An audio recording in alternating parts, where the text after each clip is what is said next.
ರಾಮದೇವತೆ, ಕುಲದೇವತೆ ಎಲ್ಲ ಉಟ್ಕೊಂಡಿದ್ದು ಒಂದೇ ಕಾರಣಕ್ಕೋಸ್ಕರ ಮನುಷ್ಯನಲ್ಲಿರುವಂಥ ನೆಗೆಟಿವಿಟಿನ ಕಡಿಮೆ ಮಾಡಿ ಪಾಸಿಟಿವಿಟಿ ಕಡೆ ಮನುಷ್ಯನ ಕರ್ಕೊಂಡೋಗೋದಕ್ಕೋಸ್ಕರ ಉಟ್ಕೊಂಡ್ವು.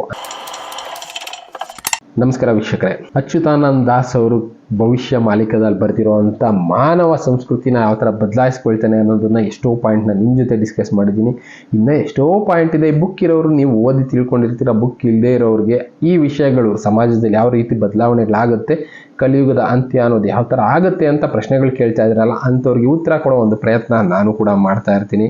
ಆಲ್ರೆಡಿ ಶರಣರ ವಚನಗಳಲ್ಲಿ ಇನ್ನು ಬೇರೆ ಬೇರೆ ಮೂಲಗಳಿಂದ ನಿಮಗೆ ಉತ್ತರನ ಕೊಟ್ಟಿದ್ದೀನಿ. ಇನ್ನು ಕೆಲವಷ್ಟು ಉತ್ತರಗಳನ್ನ ಕೊಡೋ ಪ್ರಯತ್ನ ಈಗಲೂ ಕೂಡ ಮಾಡ್ತಾ ಇರ್ತೀನಿ. ಅದರಲ್ಲಿ ಇಲ್ಲಿ ಒಂದು ಪಾಯಿಂಟ್ಗಳು ಎಷ್ಟು ಎಕ್ಸ್ಪ್ಲೈನ್ ಮಾಡಿದ್ದೀನಿ, ಇನ್ನು ಮುಂದಿನ ಪಾಯಿಂಟ್ಗಳು ಎಕ್ಸ್ಪ್ಲೈನ್ ಮಾಡ್ತಾ ಹೋಗ್ತೀನಿ. ಚಿಕ್ಕಮ್ಮ ಮತ್ತು ಅಣ್ಣನ ಮಗನ ಜೊತೆ ಮದುವೆ ಆಗುವುದು.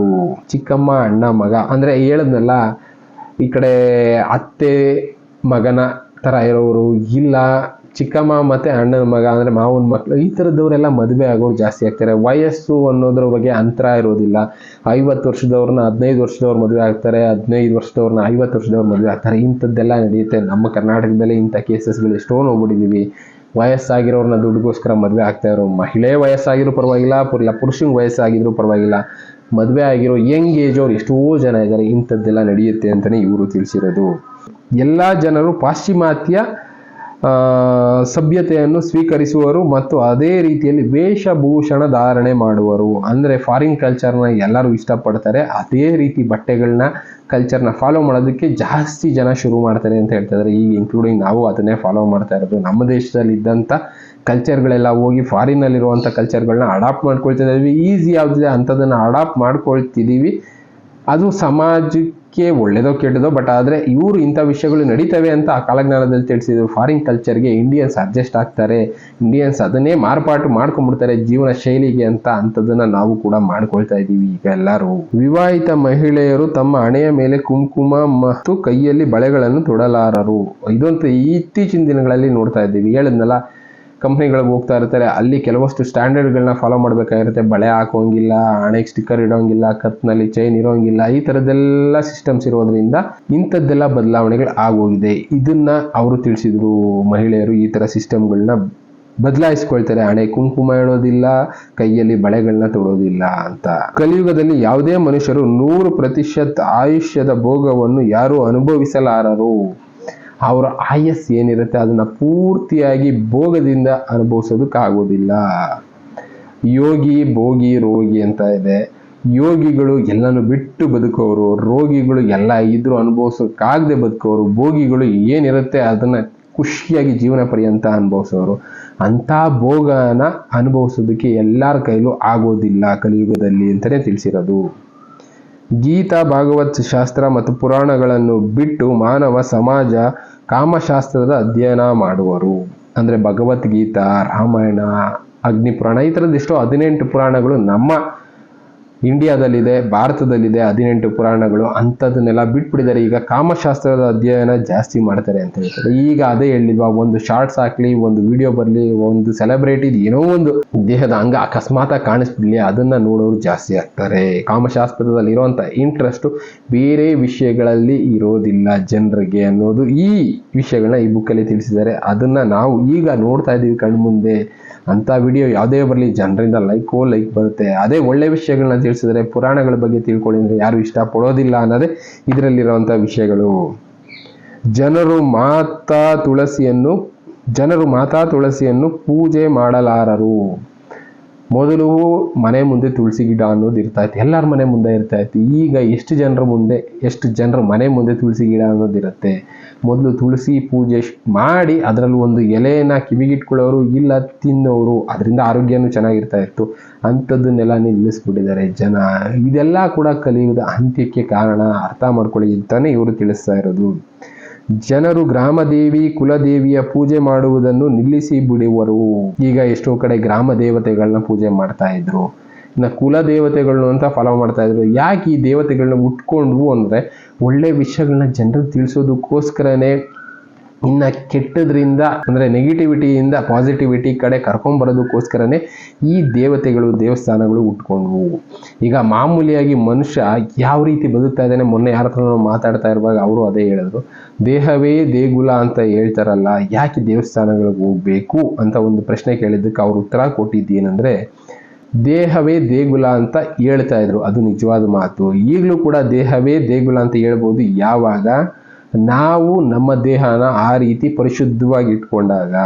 ಜೊತೆಗೆ ಅಲ್ಲಿ ಯಾವ ಥರ ಇರುತ್ತೆ, ದೇವಸ್ಥಾನದಲ್ಲಿ ಯಾವ ರೀತಿ ವಾತಾವರಣ ಇರುತ್ತೆ ಹೇಳಿ, ಕೆಟ್ಟದನ್ನು ಯೋಚನೆ ಮಾಡೋದಿಲ್ಲ, ನೆಗೆಟಿವಿಟಿ ಅನ್ನೋದು ಮೈಂಡಿಗೆ ಬರೋದಿಲ್ಲ, ಯಾವುದೇ ರೀತಿ ಮೈಂಡ್ ಯೋಚನೆ ಮಾಡ್ತಾ ಇದ್ರು ಏಕಾಗ್ರತೆ ಕಡೆ ಕರ್ಕೊಂಬರುತ್ತೆ. ದೇವ್ರನ್ನ ನೋಡಬೇಕು ಅನ್ನೋ ಒಂದು ಹಂಬಲ ಇರುತ್ತಲ್ಲ, ಅಂಥ ಪರಿಸ್ಥಿತಿ ಮನುಷ್ಯನ ದೇಹಕ್ಕೆ ಬಂದಾಗ ಈ ದೇಹ ದೇಗುಲ ಆಗುತ್ತೆ. ನಮ್ಮಲ್ಲಿ ಈ ಆಸೆ ಅನ್ನೋದು ಯಾವತ್ತೂ ಹೋಗೋದಿಲ್ಲ.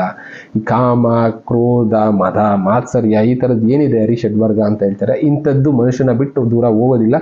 ಆದರೆ ಅವುಗಳನ್ನು ಆ ದೇವಸ್ಥಾನಕ್ಕೆ ಹೋಗ್ತೀವಲ್ಲ ಅಂಥ ಜಾಗದಲ್ಲಿ ನಿಗ್ರಹ ಆಗುತ್ತೆ ಆಟೋಮೆಟಿಕಲಿ. ಕೆಲವೊಂದು ಇಲ್ಲ, ಅಲ್ಲಿ ಹೋದಾಗ ಆ ಏಕಾಗ್ರತೆ ಅನ್ನೋದು ಆ ಮನುಷ್ಯನ ಅಲ್ಲಿ ಕರ್ಕೊಂಬರುತ್ತೆ. ಅದಕ್ಕೋಸ್ಕರನೇ ದೇವಸ್ಥಾನಗಳಿಗೆ ಹೋಗಿ ಅಂತ ಹೇಳ್ತಾ ಇದ್ರು. ಅದಕ್ಕೋಸ್ಕರನೇ ದೇವಸ್ಥಾನಗಳು ಊರೂರಲ್ಲೂ ಉಟ್ಕೊಂಡು, ಗ್ರಾಮ ದೇವತೆ, ಕುಲದೇವತೆ ಎಲ್ಲ ಉಟ್ಕೊಂಡಿದ್ದು ಒಂದೇ ಕಾರಣಕ್ಕೋಸ್ಕರ, ಮನುಷ್ಯನಲ್ಲಿರುವಂಥ ನೆಗೆಟಿವಿಟಿನ ಕಡಿಮೆ ಮಾಡಿ ಪಾಸಿಟಿವಿಟಿ ಕಡೆ ಮನುಷ್ಯನ ಕರ್ಕೊಂಡೋಗೋದಕ್ಕೋಸ್ಕರ ಉಟ್ಕೊಂಡ್ವು. ಅಂಥ ಕುಲದೇವತೆ, ಗ್ರಾಮ ದೇವತೆ ಪೂಜೆಗಳನ್ನ ಮನುಷ್ಯರು ನಿಲ್ಲಿಸ್ಬಿಡ್ತಾರೆ ಅನ್ನೋದೇ ಇಲ್ಲಿ ತಿಳಿಸಿರುವಂಥದ್ದು. ಅಂಥದ್ದು ಈಗ ನಡೀತಾ ಇದೆ. ಸಮಾಜದಲ್ಲಿ ಸುಳ್ಳು ಹೇಳುವವರ ಸಂಖ್ಯೆ ಬಹಳಷ್ಟು ಹೆಚ್ಚಾಗುವುದು. ಹೌದು, ಸಮಾಜದಲ್ಲಿ ಸುಳ್ಳು ಹೇಳುವವರ ಸಂಖ್ಯೆ ಈಗ ಆಲ್ರೆಡಿ ಕಣ್ಮುಂದೆ ನೋಡ್ತಾ ಇದ್ದೀವಿ ಯಾವ ಮಟ್ಟಕ್ಕೆ ಹೋಗಿದೆ ಅನ್ನೋದನ್ನ. ಎಲ್ಲ ಕಡೆ ಸುಳ್ಳು ಸುಳ್ಳು ಸುಳ್ಳು ಇಲ್ಲದೆ ಯಾವ ಕೆಲಸನೂ ಆಗೋದಿಲ್ಲ ಅನ್ನೋಗೆ. ಎಂಥ ಮನುಷ್ಯನಾದರೂ ನೀವು ನೋಡಿ, ಮನುಷ್ಯ ಅಂತ ಹುಟ್ಟಿದ ಮೇಲೆ ಒಂದಲ್ಲ ಒಂದಾದರೂ ಸುಳ್ಳನ್ನು ಹೇಳೇ ಇರ್ತಾನೆ.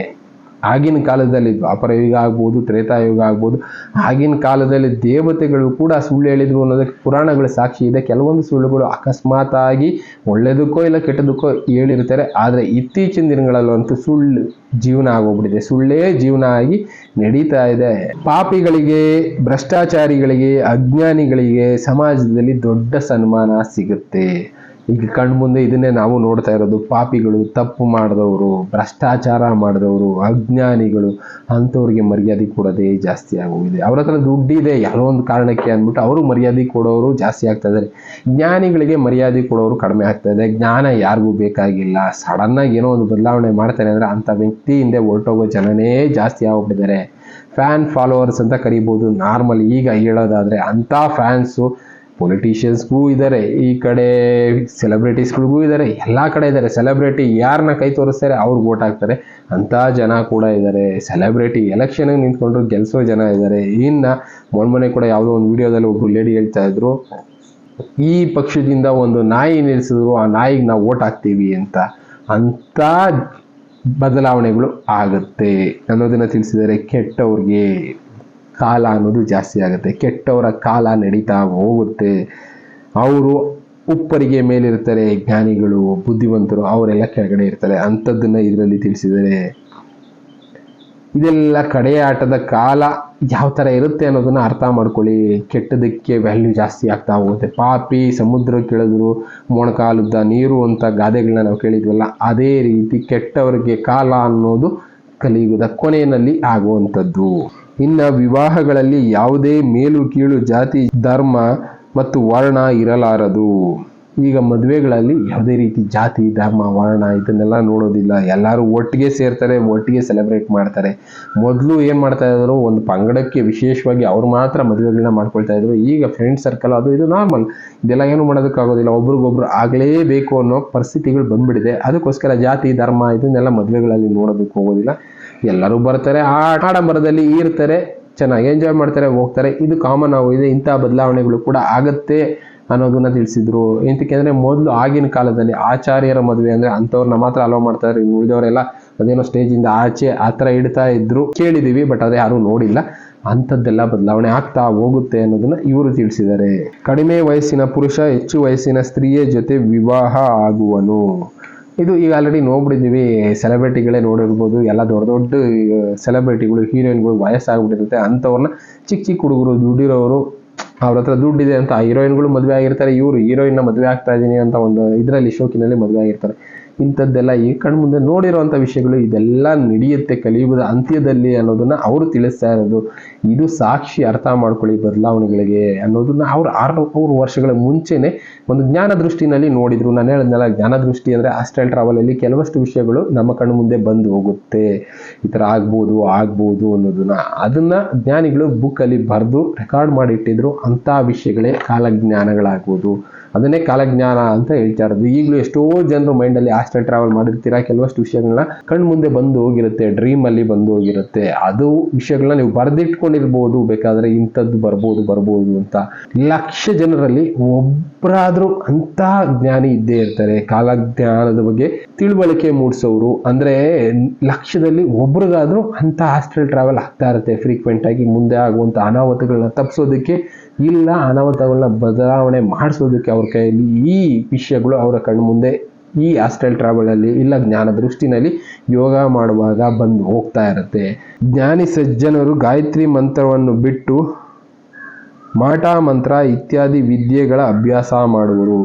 ಜ್ಞಾನಿಗಳು, ಬುದ್ಧಿವಂತರು, ಜನರು ನಮ್ಮ ಮಾತು ಕೇಳಲ್ಲ ಅಂತ ಹೇಳ್ಬಿಟ್ಟು ಮಾಟ ಮಂತ್ರ ಪ್ರಾಕ್ಟೀಸ್ ಮಾಡೋದಕ್ಕೆ ಅಂದ್ರೆ ತಂತ್ರ ವಿದ್ಯೆ ಕಡೆಗೆ ಮುಖ ಮಾಡ್ತಾರೆ.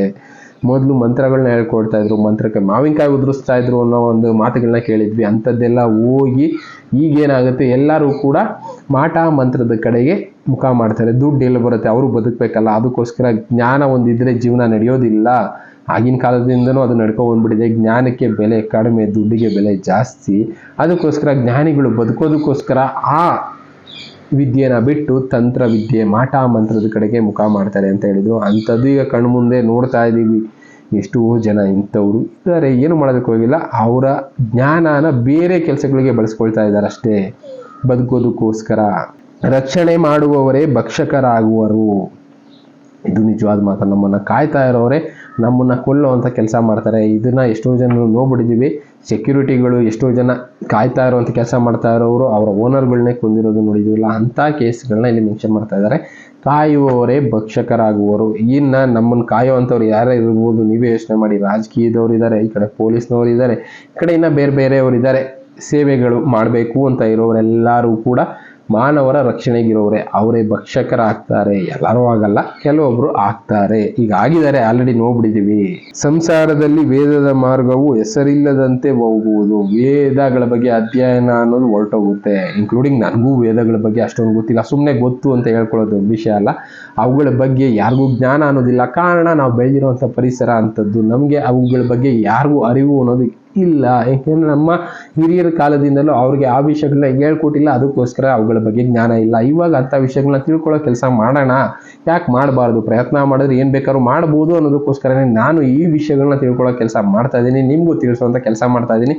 ಎಲ್ಲನೂ ನಾವು ಓದೇ ತಿಳ್ಕೊಬೇಕು ಅಂತ ಇಲ್ಲ, ಕಥೆಗಳ ಮೂಲಕ ಕೆಲವಷ್ಟು ವೇದಗಳನ್ನ ತಿಳ್ಕೊಬೋದು. ಅಲ್ಲಿರುವಂಥ ಸಾರ ಇಂಪಾರ್ಟೆಂಟ್ ಆಗುತ್ತೆ, ನಾವು ಏನು ತಿಳ್ಕೊಂಡಿದ್ದೀವಿ ಅನ್ನೋದು ಇಂಪಾರ್ಟೆಂಟ್ ಆಗುತ್ತೆ. 100 ಬುಕ್ಕು ಓದಿ ಅದನ್ನ ಅರ್ಥ ಮಾಡ್ಕೊಳ್ಳೋದಕ್ಕಿಂತ ಅದರಲ್ಲಿರುವಂಥ ಮುಖ್ಯ ಅಂಶಗಳನ್ನ, ಸಾರಾಂಶ ಅಂತ ಬರೆದಿರ್ತಾರಲ್ಲ, ಅದರಲ್ಲಿರುವಂಥ ವಿಷಯಗಳನ್ನ ಅರ್ಥ ಮಾಡ್ಕೊಂಡು ಅದನ್ನು ಅಳವಡಿಸ್ಕೊಳ್ಳೋ ಒಂದು ಪ್ರಯತ್ನ ಮಾಡೋದಿದೆಯಲ್ಲ, ಅದು ತುಂಬಾನೇ ಒಳ್ಳೆಯದು. ಸುಮ್ಮನೆ ಬುಕ್ ಓದಿ ಗುಡ್ಡೆ ಹಾಕಿದ್ದೀನಿ ಅನ್ನೋದಕ್ಕಿಂತ ಅದನ್ನು ಅಳವಡಿಸ್ಕೊಳ್ತಾರಲ್ಲ, ಅವನು ನಿಜವಾದ ಮನುಷ್ಯ ಅಂತಲೇ ಹೇಳೋದು. ಅಂಥ ಕೆಲಸ ನಾವು ಕೂಡ ಮಾಡೋ ಪ್ರಯತ್ನ ಮಾಡ್ಬೋದು. ಆಗುತ್ತೋ ಇಲ್ವೋ ಸೆಕೆಂಡ್ರಿ, ಬಟ್ ಪ್ರಯತ್ನ ಮಾಡೋದ್ರಲ್ಲಿ ಪ್ರಾಬ್ಲಮ್ ಇಲ್ಲ, ಆರಾಮಾಗಿ ಪ್ರಯತ್ನ ಮಾಡ್ಬೋದು. ಅಂತ ಪ್ರಯತ್ನ ನಾನು ಮಾಡ್ತಾ ಇದ್ದೀನಿ, ಎಷ್ಟೋ ಜನ ಮಾಡ್ತಾ ಇದ್ದೀರಾ ಅಂತ ಗೊತ್ತು. ಸ್ತ್ರೀಯರು ತಮ್ಮ ಕೂದಲನ್ನು ಬಿಚ್ಚಿ ತಿರುಗಾಡುವರು. ಯುವ ನಾರಿಯರು ಬೆತ್ತಲೆಯಾಗಿ ಮತ್ತು ಅಂಗ ಪ್ರದರ್ಶನ ಮಾಡುವುದನ್ನು ಇಷ್ಟಪಡುವರು. ಇದೇ ಹೇಳದ್ನಲ್ಲ, ಯೂಟ್ಯೂಬು, ಇನ್ಸ್ಟಾಗ್ರಾಮು, ಫೇಸ್ಬುಕ್ಕು ಇತ್ತೀಚಿನ ದಿನಗಳಲ್ಲಿ ಒಂದು 20 ವರ್ಷದಲ್ಲಿ ಆಗಿರುವಂಥ ಬದಲಾವಣೆ ಇದು. ಅವರ ಅಂಗ ತೋರಿಸಿದ್ರೆ ದುಡ್ಡು ಬರುತ್ತೆ ಅಂತ ಕಂಡ್ಕೊಂಡ್ಬಿಟ್ಟಿರೋ ಎಷ್ಟೋ ಜನ ಅದಕ್ಕೆ ಇಳಿದ್ಬಿಟ್ಟಿದ್ದಾರೆ. ಇನ್ಸ್ಟಾಗ್ರಾಮು, ಯೂಟ್ಯೂಬಲ್ಲಿ ಸುಮ್ಮನೆ ಏನೋ ಒಂದು ವಿಡಿಯೋ ಮಾಡಿ ಹಾಕಿ ಬಾಡಿ ಪಾರ್ಟ್ಸ್ಗಳನ್ನ ಎಕ್ಸ್ಪೋಸ್ ಮಾಡೋದ್ರಿಂದ ದುಡ್ಡು ಬರುತ್ತೆ ಅಂತ ಗೊತ್ತಾಗ್ಬಿಟ್ಟು ಎಷ್ಟೋ ಲಕ್ಷ ಜನ ಈ ಕೆಲಸನೇ ಮಾಡ್ತಾ ಇದ್ದಾರೆ ಆಲ್ರೆಡಿ. ಅಂಥ ಬದಲಾವಣೆಗಳಾಗತ್ತೆ. ಮೊದಲು ಸ್ತ್ರೀಯರು ಕೂದಲು ಕಟ್ಕೊಂಡು ಓಡಾಡ್ತಾ ಇದ್ರು, ಆ ಕೂದಲನ್ನ ಬಿಚ್ಚಿ ಓಡಾಡ್ತಾರೆ, ಪ್ಲಸ್ ಬೆತ್ತಲೆಯಾಗಿ ಅಂಗ ಪ್ರದರ್ಶನ ಮಾಡ್ತಾರೆ. ಹೌದು, ಅಂಥದ್ದೆಲ್ಲ ನಡೀತಾ ಇದೆ ಈಗ ಕಣ್ಮುಂದೆ. ನೀವೇ ಇನ್ಸ್ಟಾಗ್ರಾಮು, ಫೇಸ್ಬುಕ್ ಓಪನ್ ಮಾಡಿದ್ರೆ ಗೊತ್ತಾಗುತ್ತೆ. ಇನ್ನು ನಾರಿಯು ತಮ್ಮ ಶರೀರ ಮಾರಾಟ ಮಾಡಿ ಹೊಟ್ಟೆ ತುಂಬಿಸಿಕೊಳ್ಳುವಳು. ವಿಚಾರ ಅನ್ನೋದು ಆಗಿನ ಕಾಲದಲ್ಲೂ ಇತ್ತು, ಬಟ್ ಆದರೆ ಇತ್ತೀಚಿನ ದಿನಗಳಲ್ಲಿ ಇದು ಜಾಸ್ತಿ ಆಗ್ತಾ ಇದೆ. ಅವರ ಶರೀರ ಮಾರಿ ಹೊಟ್ಟೆ ತುಂಬಿಸ್ಕೊಳ್ಳುವಂಥ ಕೆಲಸ ಮಾಡ್ತಾರೆ ಅಂತಲೇ ಇವರು ತಿಳಿಸಿರೋದು. ಇನ್ನು ಕಲಿಯುಗದ ಅಂತ್ಯ ಸಮಯದಲ್ಲಿ ರಾಜರು ಶಾಸನ ಮಾಡಲಾರರು. ರಾಜರ ಕಾಲ ಮುಗಿದೋಯ್ತು. ಈಗೇನಿದ್ರು ರಾಜಕಾರಣಿಗಳ ಕಾಲ ಬಂದಿರೋದ್ರಿಂದ ರಾಜರು ಯಾರೂ ಕೂಡ ಶಾಸನ ಮಾಡೋದಿಲ್ಲ, ಕಲಿಯುಗದ ಅಂತ್ಯ ಮುಗಿದಾದ ಮೇಲೆ ಅಂತಲೇ ಇಲ್ಲಿ ತಿಳಿಸಿರೋದು. ಅಂಥದ್ದು ಈಗ ಆಲ್ರೆಡಿ ಮುಗಿದು ಹೋಗಿದೆ. ಈಗ ನಾವು ಹೇಳಿದ್ನೆಲ್ಲ ಇರೋದು ಸಂಧಿ ಕಾಲದಲ್ಲಾಗಿರೋದ್ರಿಂದ ಈಗ ಕಲಿಯುಗದಲ್ಲಿ ರಾಜರು ಯಾರು ಶಾಸನ ಮಾಡ್ತಾ ಇಲ್ಲ, ಎಲ್ಲರೂ ರಾಜಕಾರಣಿಗಳ ಶಾಸನ ಆಗಿದೆ. ಮನುಷ್ಯರು ಏಕಾದಶಿ ವ್ರತ ಮಾಡುವರು, ಆದರೆ ಮಾಂಸಾಹಾರ ಭೋಜನ ಮಾಡುವರು. ಏಕಾದಶಿ ವ್ರತ ಮಾಡಿದವರು ಮಾಂಸಾಹಾರಿಗಳಾಗಬಾರ್ದು ಅನ್ನೋದು ಕೆಲವಷ್ಟು ಸಂಪ್ರದಾಯಗಳಲ್ಲಿದೆ. ಆದರೆ ಈಗೇನಂದ್ರೆ ಏಕಾದಶಿ ವ್ರತ ಮಾಡ್ತಾರೆ, ಮಾಂಸಾಹಾರಿಗಳಾಗಿ ಬದುಕ್ತಾರೆ. ಇದು ತಪ್ಪು ಅನ್ನೋದು ವೇದಗಳಲ್ಲೂ ತಿಳಿಸಿರುವಂಥ ವಿಷಯಗಳು. ಆದರೆ ನಾವು ಮಾಡ್ತಾ ಇರೋದು ಏನು? ಯಾವುದೇ ವ್ರತ ಆಗಿರ್ಬೋದು, ಯಾವುದೇ ಪೂಜೆ ಆಗಿರ್ಬೋದು, ಯಾವುದೇ ಒಂದು ಮಂತ್ರೋಚ್ಚಾರಣೆ ಇಲ್ಲ, ಯಾಗ ಯಜ್ಞ ಏನೇ ಮಾಡಬೇಕು ಅಂದರೆ ಅದಕ್ಕೆ ಆದಂಥ ಕೆಲವಷ್ಟು ಸಂಸ್ಕೃತಿ ಇದೆ, ಸಂಪ್ರದಾಯಗಳಿದೆ. ನಾವೇನು ಮಾಡ್ತೀವಿ, ಎಲ್ಲನೂ ಮಿಕ್ಸ್ ಮಾಡಿ ಕ್ಲಮ್ಸಿ ಮಾಡ್ತಾ ಇದ್ದೀವಿ. ಅದೇ ತಪ್ಪು, ಅದೇ ಕರ್ಮಗಳಿಗೆ ಕಾರಣ ಆಗುತ್ತೆ ಅನ್ನೋದು ಈಗ ನಾವು ಅರ್ಥ ಮಾಡ್ಕೋಬೇಕಾಗಿರೋದು. ಯಾವುದನ್ನ ಮಾಡಿದ್ರೆ ಸರಿ, ಯಾವುದನ್ನ ಮಾಡಿದ್ರೆ ತಪ್ಪು. ನಮ್ಮ ಆಚಾರ ವಿಚಾರಗಳು ಕೆಲವಷ್ಟು ವಿಷಯಗಳನ್ನ ತಿಳಿಸಿದೆ. ಈ ದಾರಿನಲ್ಲಿ ಹೋಗ್ತಾ ಇದೆಯಾ ಮತ್ತು ಈ ದಾರಿಗೆ ಹೋಗ್ಬೇಡ ಅಂತ ನಾವು ಎರಡನ್ನೂ ಮಿಕ್ಸ್ ಮಾಡ್ಕೊಂಡು ಹೋಗ್ತೀವಿ ಅನ್ನೋಂಗಿದ್ರೆ ಅದು ಮಾಡೋದು ತಪ್ಪು. ಇಲ್ಲ, ನೀನು ಈ ದಾರಿನಲ್ಲಿ ಹೋಗ್ತೀಯ, ಇದೇ ದಾರಿನಲ್ಲಿ ಹೋಗು, ಇದಕ್ಕೆ ಬರಬೇಡ ಅಂತಲೇ ಇದೆ. ನಾವೇನು ಮಾಡ್ತೀವಿ, ಎರಡನ್ನೂ ಮಿಕ್ಸ್ ಮಾಡ್ತೀವಿ. ಇಲ್ಲ ಬೇರೆಯವ್ರಿಗೆ ತೋರಿಸೋದಕ್ಕೆ ಮಾಡ್ತೀವ, ಇಲ್ಲ ಮನೆಯವ್ರ ಬಲವಂತಕ್ಕೆ ಮಾಡ್ತೀವೋ. ಬಟ್ ಆದರೆ ಇಲ್ಲಿ ಮಾಡ್ತಾ ಇರೋ ವಿಷಯಗಳು ತಪ್ಪು ಅನ್ನೋದನ್ನ ಅವ್ರು ತಿಳಿಸ್ತಾ ಇದ್ದಾರೆ. ಏಕಾದಶಿ ವ್ರತ ಮಾಡ್ತೀವಿ, ಆದರೆ ಮಾಂಸಾಹಾರ ಸೇವನೆ ಮಾಡ್ತೀವಿ, ಇದು ಸರಿನಾ ಅನ್ನೋದು ಇಲ್ಲಿ ಪ್ರಶ್ನೆಯಾಗಿ ಉಳ್ಕೊಳ್ಳುತ್ತೆ. ಇನ್ನು ಕೆಲವು ಜನರು ಪವಿತ್ರವಾದ ಜಗನ್ನಾಥರ ಪ್ರಸಾದ ಜೊತೆ ಮದ್ಯ ಮತ್ತು ಮಾಂಸವನ್ನು ಸೇವಿಸುವರು. ಜಗನ್ನಾಥನ ಪ್ರಸಾದ, ತಿರುಪತಿ ಪ್ರಸಾದ ಆಗಿರ್ಬೋದು, ಇನ್ನು ಬೇರೆ ಬೇರೆ ಈ ಕಡೆ ಪುರಿ ಜಗನ್ನಾಥನ ಪ್ರಸಾದ ಆಗಿರ್ಬೋದು, ಇದೆಲ್ಲದ್ರ ಜೊತೆ ಮದ್ಯ ಮಾಂಸನ ಸೇವಿಸ್ತಾರೆ. ಎಷ್ಟೋ ಜನ ಹೋಗ್ಬಿಟ್ಟಿದ್ದಾರೆ. ಮೊನ್ನೆ ಕೂಡ ಯಾವುದೋ ಒಂದು ಪುರೋಹಿತರ ವಿಡಿಯೋ ನೋಡ್ತಾ ಇದ್ದೆ, ಅದರಲ್ಲಿ ಅವರು ಕೂಡ ನಾನ್ ವೆಜ್ ತಿಂತಾ ಇದ್ದಾರೆ. ಏನು ಮಾಡೋದಕ್ಕಾಗೋದಿಲ್ಲ, ಹೇಳೋದನ್ನೆಲ್ಲ ಸ್ಟ್ಯಾಂಡರ್ಡ್ ಆಫ್ ಲಿವಿಂಗ್ ಬದಲಾವಣೆಗಳು ಮನುಷ್ಯರಿಗೆ ಮಾಡ್ಬಿಟ್ಟಿದೆ. ಅದೇ ರೀತಿ ಈಗ ಬದಲಾವಣೆಗಳು ಆಗ್ತಾ ಇದೆ. ಇನ್ನು ಸಮಯವಲ್ಲದ ಸಮಯದಲ್ಲಿ ಜನರ ಊಟ, ವಿಹಾರ ಮತ್ತು ನಿದ್ರೆಯನ್ನು ಮಾಡುವರು.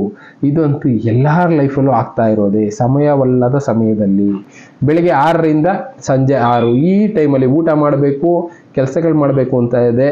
ಇನ್ನು ರಾತ್ರಿ ಹೊತ್ತು ಕತ್ತಲೆ ಸಮಯದಲ್ಲಿ ನಿದ್ದೆ ಮಾಡಬೇಕು ಅಂತ ಇದೆ. ಆದರೆ ನಾವು ಮಾಡ್ತಾ ಇರೋವಂಥದ್ದೇನು, ಸಮಯವಲ್ಲದ ಸಮಯದಲ್ಲಿ ಬೆಳಗ್ಗೆ ಈ ಟೈಮ್ಗೆ ಟಿಫನ್ ಮಾಡಿದ್ರೆ ಹೆಲ್ತ್ಗೆ ಒಳ್ಳೇದು ಅಂತ ಡಾಕ್ಟರ್ಗಳು ಹೇಳ್ತಾರೆ, ಈ ಟೈಮ್ಗೆ ಊಟ ಮಾಡಿದ್ರೆ ಒಳ್ಳೇದು ಅಂತ ಹೇಳ್ತಾರೆ. ಆದರೆ ನಮ್ಮ ಕೆಲಸಗಳ ಬ್ಯುಸಿನಲ್ಲಿ, ಶೆಡ್ಯೂಲ್ ಬ್ಯುಸಿನಲ್ಲಿ, ಇನ್ನು ಎಲ್ಲೋ ಕಂಪ್ನಿಗಳಲ್ಲಿ ಕೆಲಸ ಮಾಡ್ತಾ ಇರ್ತೀವಿ, ನೈಟ್ ಶಿಫ್ಟ್ ಮಾಡ್ತಾ ಇರ್ತೀವಿ. ಎಲ್ಲ ಕಾರಣಗಳಿಂದ ಸಮಯವಲ್ಲದ ಸಮಯದಲ್ಲಿ ಊಟ ಮಾಡೋದು, ನಿದ್ರೆ ಮಾಡೋದು ಇದೆಲ್ಲ ಆಗೋಗ್ಬಿಡುತ್ತೆ. ಹೇಳದ್ನಲ್ಲ, ನಮ್ಮ ಆಸೆಗಳಿಗೆ ಪೂರೈಸ್ಕೊಳ್ಳೋದಕ್ಕೋಸ್ಕರ, ಆಡಂಬರಕ್ಕೋಸ್ಕರ ನಮ್ಮ ಲೈಫ್ ಸ್ಟೈಲೇ ಬದಲಾವಣೆ ಆಗ್ತಾ ಹೋಗುತ್ತೆ ಅನ್ನೋದನ್ನ ಇವರು ತಿಳಿಸಿದ್ದಾರೆ. ಸಮಯವಲ್ಲದ ಸಮಯದಲ್ಲಿ ಮನುಷ್ಯರು ರಾತ್ರಿ ಕ್ರೀಡಾ ಮಾಡುವುದರಿಂದ ಉದರದಲ್ಲಿಯ ಸಂತಾನದ ಮೃತ್ಯುವಾಗುವುದು.